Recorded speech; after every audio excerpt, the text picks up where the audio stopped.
Scam.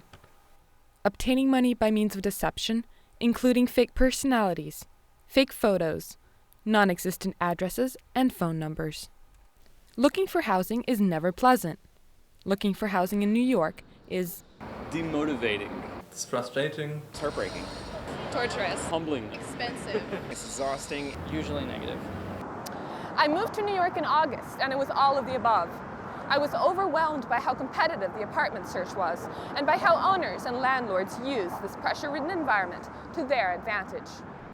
I searched for apartments on Craigslist, and in 3 weeks found as many scams. The problem with Craigslist, that people love it so much, it's also its downfall, is the anonymity and the ease of putting an ad up. This is why I chose to make this video, to warn people of housing scams on Craigslist. Common Craigslist scams. Tom gives us a rundown. A lot of people have this thing, it's just a bait and switch thing. Like, I have this great apartment for $1,500. People would call because it's cheap. And they'll say, hey, I want to come see it. The broker would say, okay, meet me on this corner. They'll meet them on some corner, and he'll be like, oh, that one just got rented, but I have this one. That's called bait and switch. Then there's a photo scam, where apartments are made to look bigger than they actually are. You get a wide-angle lens for this thing, and this will look like Giant Stadium. The most common is probably the Nigerian scam. When you respond to the posting, you'll get an email saying that the owner is out of town. If you want to secure the apartment before even seeing it, you have to send money to this guy. It's got to be wired. It's got to be sent to his account, and then he'll send you the keys. Which, I don't have to tell you, that's just blatant stupid. A scam in practice. This German couple was scammed out of $1,200 by the man they believed was the owner. He showed us around. There are many other people. There were people before us and after us, so there was this pressure already because of all the people. And then he was like, okay, do you like it? Do you want it? And we were like, oh yeah, this is so perfect because I just love this apartment.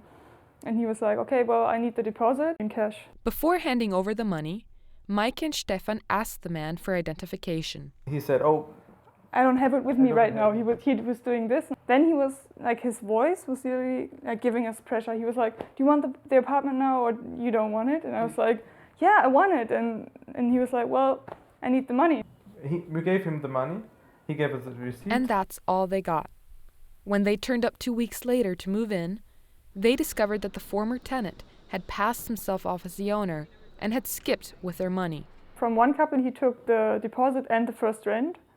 From the other couple, just the deposit, and from us, the deposit. So it's about minimum $5,000. Tom suggests 3 warning signs to look out for. Well, first of all, because I'm in the business, I would have known that deal was too good to be true, okay? Second of all, if I'm bringing that kind of money, I'm making sure I'm going to this guy's office, I'm seeing, hustle and bustle, his manager, at least some activity in a place where he's working, a computer or something. And of course, cash only is not really, I don't know anybody who asks for just cash. My scam, not knowing the market. $1,200 for this 2-bedroom apartment on Murray Hill? Impossible. It's not what I thought 8 months ago, though. I'd been in New York 2 days and I really didn't know the market. I mean, I knew New York was a lot more expensive, but I'd been paying $300 a month for my apartment in Vienna. So $1,200 seemed like a lot more money.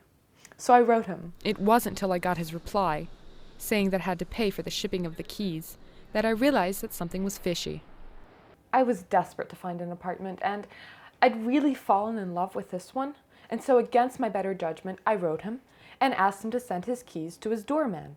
And this is the answer I got. I, as a man of God, will stick to my words and terms of agreement, and I hope you will honor our agreement at the end of the day, and that putting a blind trust in you will not make me regret. I expect you to stick to your words. I am putting everything in the hand of God, so please do not let me and my wife down. Regards, Alan Francis. Needless to say, I broke off the correspondence. The technology we have today, it just makes it a lot easier to fall victim to these types of things. I wouldn't want to look for another apartment. I'm really done with that because even though I've learned something, I wouldn't know what to do the next time. Be warned. Scammers are out there waiting to prey on unsuspecting victims.